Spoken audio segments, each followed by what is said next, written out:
16 out, we got 16 back in. Recording in progress. Thank Thanks, you. Neil. Oh, you're quite welcome.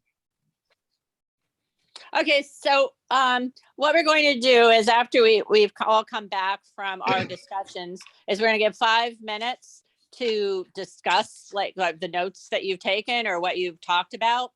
And then after that, if you could send them to me and we can incorporate them in the white paper that we're doing. And so Ken, did you want to start with that, please? Sure. So our group was looking at design and take principally one of the articles that Gene's forwarded on how to build for success. It provides 8, 9, 10 design issues. And we're thinking we would incorporate those and footnote that paper because she's a specialist in a design firm. And so it shows our connection to high grade people rather than just winging it, we called it. So that's item number 1. And we can look at those. That's like fresh air, natural light, variety of outside spaces, good neighbor. It looks good on the outside, not cells, but bedrooms. There's a whole bunch of characteristics, right sized and so on. So in the white paper, we'll include either all or some of those categories and footnote that paper and do a little bio on who she is. Second, we came up with saying up front in the paper, we want to say our goals. So we've crafted 3 or 4, and when you see them, then you'll have a chance to add to or help us critique those. But a kind of principal one is we want people to return as better citizens. So the design needs to help that happen. 2, and these are not in order. 2, we want to build an innovative and award-winning county jail prison. 3, we want significant transparency and community engagement in the design process and in ongoing programming. 4, we want to provide more alternatives to incarceration in the criminal justice system. So that's beyond design, but that could include a day reporting center, changes in the cash bail, lowering the size of the prison and the incarceration, and adding pre-detention diversions like an outpatient mental health facility or learning from the Atlanta experiment that is not just diverting people from incarceration as sentence, but diverting people from incarceration as detention. So we'll put those 4 goals up and have a chance to perfect them. Is that fair enough, group? Restorative justice would go well in Thank there, you. talking about Sounds good. how to prevent incarceration. Say that again, John. Restorative justice would play a key role Yeah. in Thank you. That's what Norway's doing. Yep. by the We way. can't bring up Norway though, Sorry. because they don't like Norway. They have one of the lowest recidivism rates in the world, by the way. Yeah, I was reading that article, Gene. That was There you go. interesting. Yeah. Yeah. So if you're looking at less crime, that's the way to go. But if you're looking at retribution, then, that's anyway. Mm. To Becky's point too, I think that we need to be deliberate on our request for diversity in looking at the community meetings regarding the prison. So I think that is something else, Kent, to Okay. add to transparency. With diversity, yeah. Immediate involvement of community members in this design process. And even former incarcerated people. Okay. Well, of course, yeah. I brought that up literally Thursday, by the way. This is Oh, good.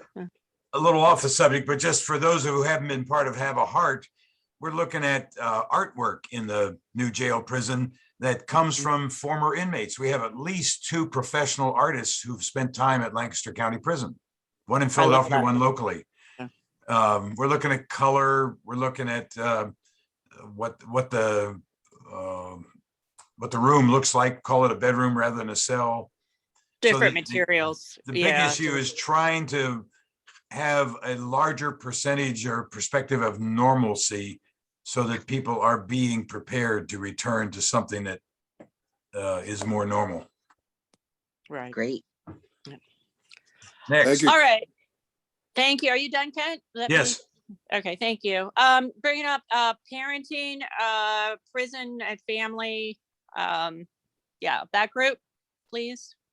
Okay, I have a list of issues that we thought were important to be considered. And the other people in that group are gonna maybe amplify on a couple of those things, because this is pretty much just a list.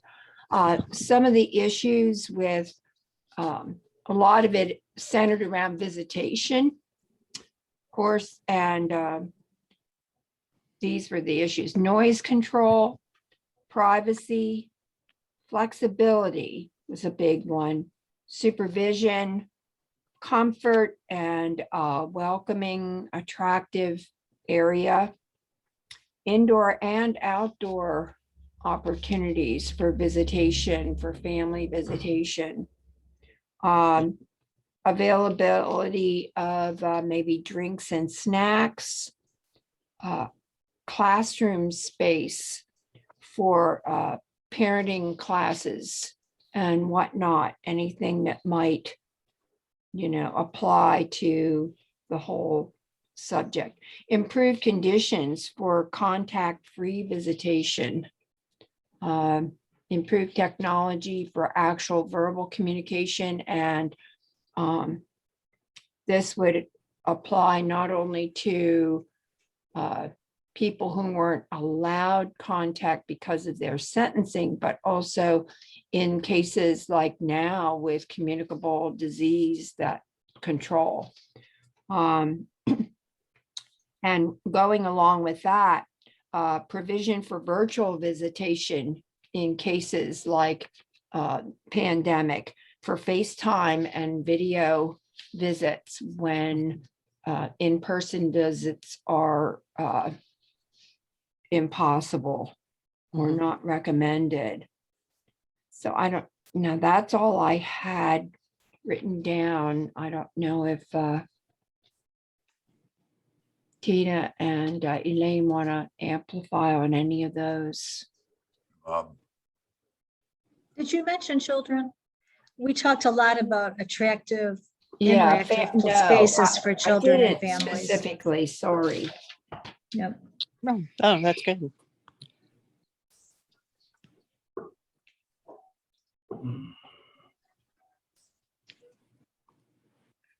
Excellent. Does anybody else? Could I just jump in before you move on? Because I like the idea of I was on mute. insisting on, a virtual option for visits. Mhm.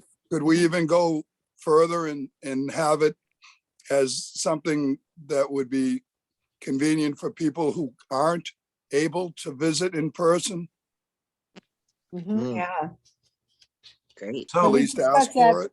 Particularly for people that perhaps are out of the area and can't Yeah, visit or exactly. are physically unable to visit. We talked about also about the need for classrooms for parenting classes and other types of educational experiences for re-entering not just society, but re-entering the family. Good. And That is, yeah, that's great. Mhm. Mhm. and we talked about indoor, outdoor options, including one idea was that in addition to have walking paths for the neighbors, having an outdoor area that brings people closer to nature would be a nice idea. Yeah, that's great. That's what we were talking about on our design too. So that's a great element, I think, that is advantageous in that area. Take advantage of. Yeah. Yeah. Having swing sets out in an area, picnic tables when it's good weather for people to go out in is a big plus, really. I need to go. It was great to see you all.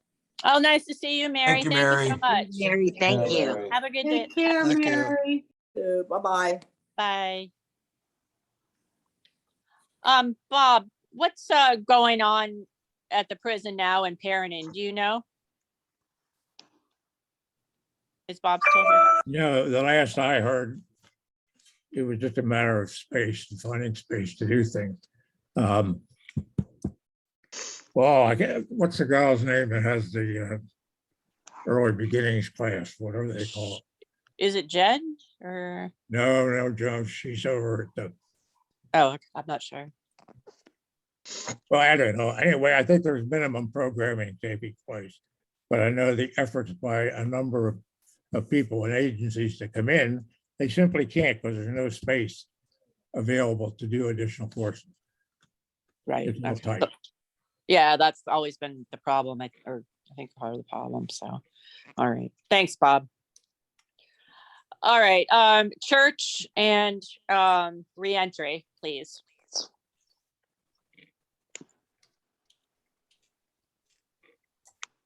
Okay, so we had a very good discussion, and we saw reentry as a process that begins not at release, but at the moment of incarceration. So that is very intertwined with programs that are going to be offered during the period of incarceration so that when they get out, they can be integrated successfully into the community. And so we came up with some next steps that we thought would be appropriate. The first would be that we wanted to meet with current Lancaster County prison officials to find out what is in the reentry program now as it exists and how successful it is. And then we thought we would do a sort of a best practices search for the counties around us. Lisa had said that she's a little bit familiar with your county practices. They're very successful. So if we could look at some adjacent counties, see what they offer, we might be able to put together a better package in terms of where Lancaster is deficient. And then we had a couple specific items that at this point we thought we would like to see in a reentry program.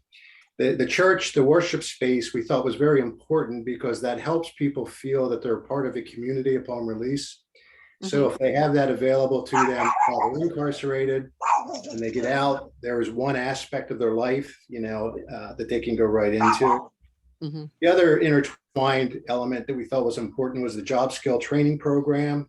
Part of that could take place during incarceration, but of course it would continue upon release, and that would help them find employment. We thought addiction centers and counseling centers for drug abuse and alcohol abuse would be an important element of a reentry program. Housing would obviously be a very important element of the reentry program. And then a restorative justice program that could take place during period of incarceration, but also after release. So those are the elements that we were looking at, and yeah, that's how we thought we might proceed. That's excellent. Yeah, very, very. Can I just interject something here quick to what we were saying about overlap, and we had touched briefly on this. So you were saying about the drug and alcohol for reentry, but I'd like to include on that to specify more is the mental health aspect too, so that there's a carryover from whatever's in the prison system to when they get out, because to have a lapse in that, just like drug and alcohol, not good. You need to have a smooth transition there too. So that would Actually, they need a transition into the facility too, because right now, sometimes they don't have the medication that they require to actually, for mental stability. So I think that's also important, that transition in, a transition out. So yes, good point, Cindy. Yeah. So, what was I going to ask? I forgot what I was going to. So, yeah, so we're looking at this to be done fairly soon. We're looking at hopefully in a couple weeks. Do you think that aspect of reentry would be ready by then? Or when do you first? Yeah. Our thought was to meet with the Lancaster County officials in short order, like within the next week. Hopefully we can set up a meeting, whether it's virtual or in person. Okay. We can probably fairly quickly contact your county. That may just be over the phone or something like that, and maybe a few other counties. Okay. Yeah, I think we can get certainly something together for the white paper within a few weeks. Yeah, I mean, it doesn't have to be just the white paper is good. Right. So, all right. Well, thank you. That's great. Jean, Yes. did you one time go visit Montgomery County? Yes, yes. Do we they did. have a good program Yeah. for facility? Yeah, they had a good program. We looked at the aspects basically that they have 6 citizens on their prison board that go in every month and they talk to inmates about like what problems they may have. And then they bring those to the prison board and the prison board has to act within the next prison board meeting by the next month and make sure that those problems are resolved or something's done. So I like that idea because they go to each and every person in the prison. And yes, they do seem to have a lot of programming going on there. I also, Pike County, I was bringing up Pike County because Pike County, you go in and you immediately are put into a block that is based on what your needs are. So there could be a women's block, a drug and alcohol block, mental health, whatever that is, that they're already placed in there, and they don't have to wait for that. So it's classification. So I like that idea as well, just to have a facility that would have a lot of different programs for people and maybe even like a specified block or blocks for people to go into. So, yeah. All right. Next is medical and mental health facility and programming. I think. Could that's I the last. ask a question or just make a suggestion for Oh, Brad sure. and Lisa? Yep. You probably know this, but are you familiar with the Reentry Coalition? So we're members of the County Reentry Coalition. You might be able to get the documentation on the coursework that's done at Reentry pretty easily. Sandy's on that too, by the way. Yeah, Ken. that's what I was saying. Yeah. Yeah. Yep, So- she mentioned that during our breakout, so we Okay. definitely thought we would, tap that resource. Yeah, I actually sent an email to Carrie Kurtz and I was hoping that maybe some folks from LCRC could make it, but we'll get in touch with them. Yeah, thank you, Sandy. Yeah. It used to be Sure. a really good group. It was overseen by Melanie Snyder. I haven't been there since then too. Yeah, we mentioned Melanie. Yeah. Yeah, okay. Her name Yeah, it used to came be up. very Sure well did. attended. A lot of people from the Yeah. county would go every month. They were part of it. So yeah. As well, John Singer was on there as well. So yeah. All right. Yes. Next, any other questions? I'm sorry. Any other questions? Okay. And then going on to programming, mental health, medical. Who would be? Yeah. That would be me. Yes. Okay, so, and there, we tried to focus on how the design would permit or promote what needs to be there. So we, instead of getting bogged down in a lot of specific recommendations. So first, to ensure that the design permits appropriate an assessment of health and mental health issues, just sort of as a basic overriding goal. The second, men's and women's facilities need to provide equal opportunities for medical and mental health care and programming. And this is because, as the white paper identifies, that women are shortchanged in that regard in Lancaster County, something that has happened in many prisons but needs to be addressed. And also, thanks to Becky, what is going to happen with regard to individuals who do not identify as either male or female, because that's already something that we're dealing with societally and is going to have to be a consideration. Design needs to provide for severely mentally ill individuals, especially those for whom incarceration seems to exacerbate their symptoms. There are some people who may come in with a mental health diagnosis who do very poorly in setting of incarceration. I think Bucks County is building a separate facility for people like that, which would be more of a medical facility. I don't know what the decision will be here, but it seems to me it has to be considered. We were talking about shower facilities, and Mary Steffi raised concerns about the idea of a locked door from the issue of protecting somebody who may be thinking of self-harm. So we came up with a recommendation that shower facilities should be designed as to balance individual needs for privacy while assuring safety. And that may mean that curtains are actually better, or it may mean that there's some other design. That's something that has to be considered, but there's got to be a balancing there because we don't want to put people in a situation where Would they there could be harm like a master key? Sorry, I didn't mean to interject. I don't know. I Master- don't think we need to, I don't know We what don't the have to get into solution is, specifics. but Yeah, this is, you're right. it's got to be Yeah. balanced. Okay. This prison design needs to include use of color and natural light. And I realize that the design people have already talked about that. But in terms of health, access to natural light is really important for people's wellness. And that's pretty well known. So having people spend days, weeks, or months without any access to natural light is really harmful to them. Normalization is an issue. The design needs to promote or provide for opportunities for decision-making and interaction necessary for successful reentry. Losing all of your decision-making and being isolated only with people of your own gender is not what the world is like. And if we're preparing people to reenter, how does the design of the prison allow for some interaction for people to make decisions and for men and women to interact? And then finally, the design should provide space for wellness and stress relieving activities such as yoga, meditation, and exercise. These are things that, under the stress of imprisonment will help the people who are confined there alleviate some of their stress and ought to be allowed. We shouldn't be thinking just in terms of basketball courts or, sort of stereotypical things that have been provided in prisons, but opportunities for people to do the things that we in the community do to relieve our own stress. And so that's where we ended. Excellent. Yeah, that is really, really good. Yeah. Mary, could I ask a kind of specific question? So I'm looking at the Norway photos and they have gone to single person rooms. But we also know that, at least I've heard and read, that cellmates are really important to well-being. Yeah. Mental health. So I've got that issue, and I wonder if you have any experience with that or thinking. And then the second one is in terms of normalization for space requirements and economy, cells are typically have bunk beds.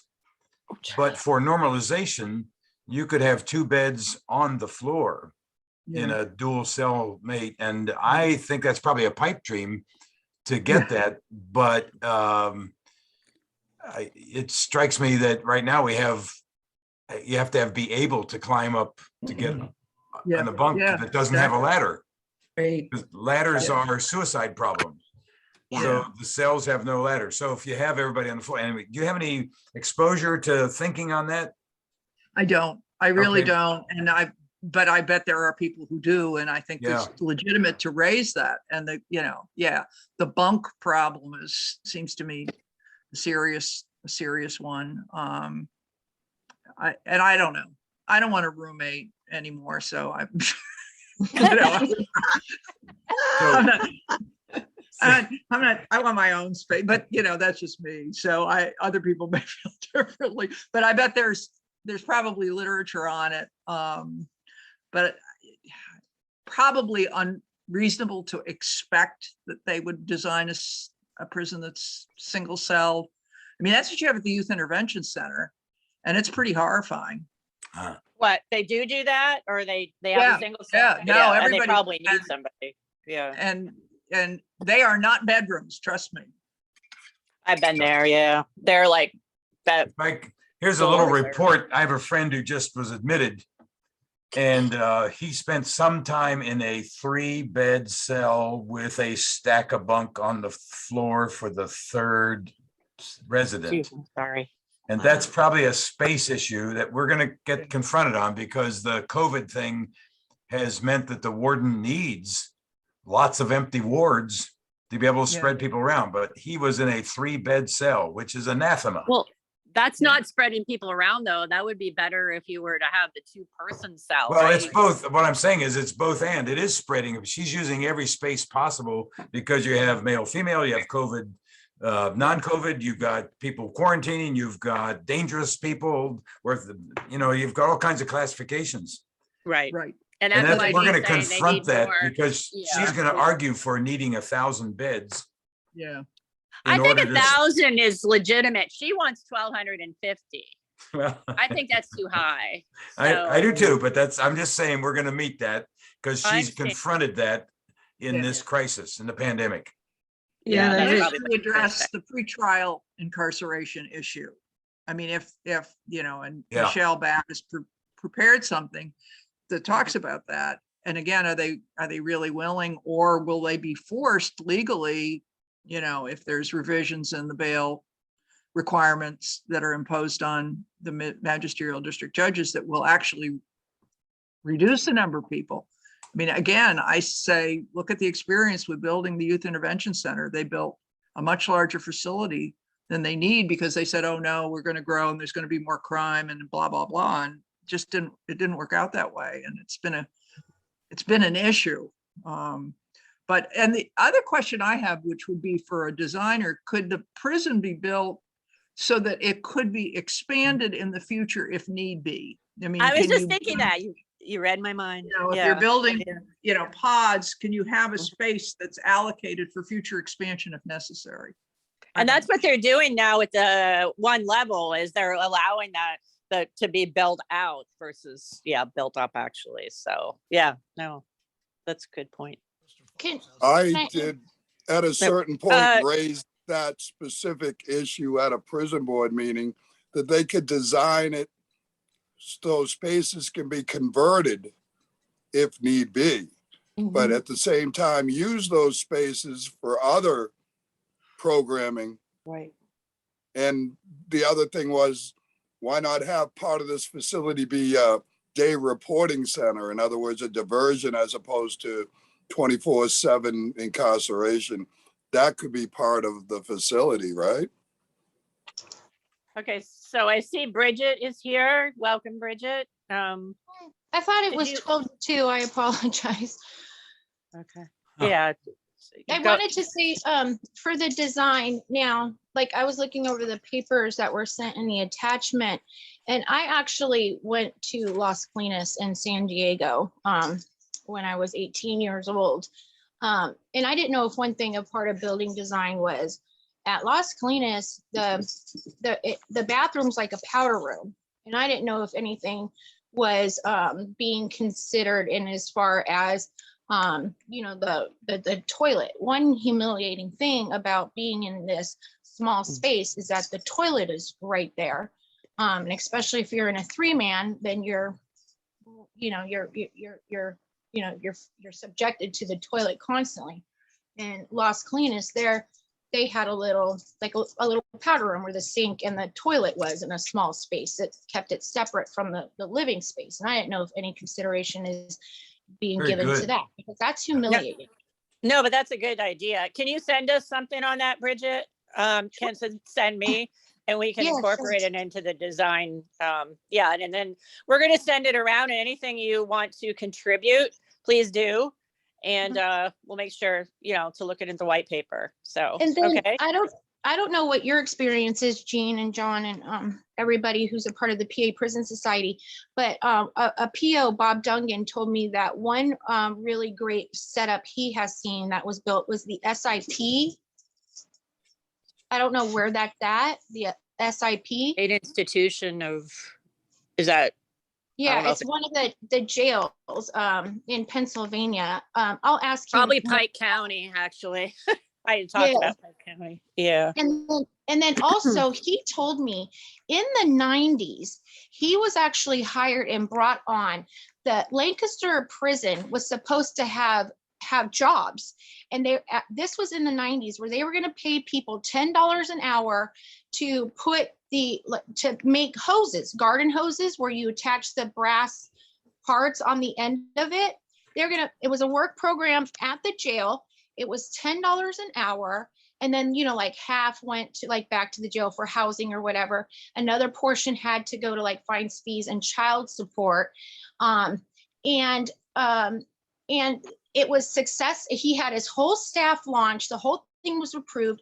They had all of this funding from the federal level, but the union, the CO's union stepped in and shut it down because they said that there was no way in hell they were going to allow inmates to take jobs from the citizens of Lancaster. But this is still jobs that an industry that has been failing. And so it was something that was instituted, approved, and was going to happen. So I know they could do it again and have something there. Yeah, that's certainly a consideration. Yeah, please send me all that information that you have, Bridget. And when you take a look at a draft, please, let us know what you think. So we appreciate that. Dean, I just Googled SIP and it's no longer a sentence under Justice Oh, Reform yes. Act. Yeah. So it's no longer used. Yeah, I know what that is. Okay. Yeah. So, yeah. They got rid of it, Kent? But yeah, it's been replaced with a different kind of sentence. Oh, okay. Okay. Yeah, interesting. All right. Thank you. All right. Does anybody else have anything to add for that?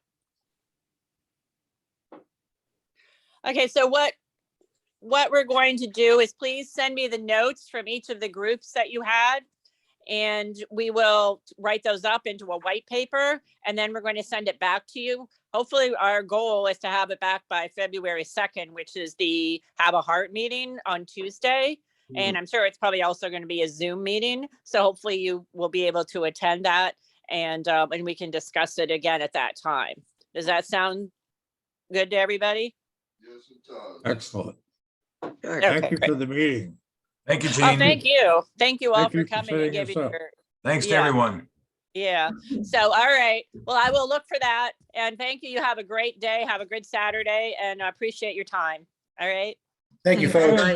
Bye-bye. Guys too, and thanks, Bye. everyone. Okay, Bye-bye. bye. Bye. That was a good way to cut. Bye all.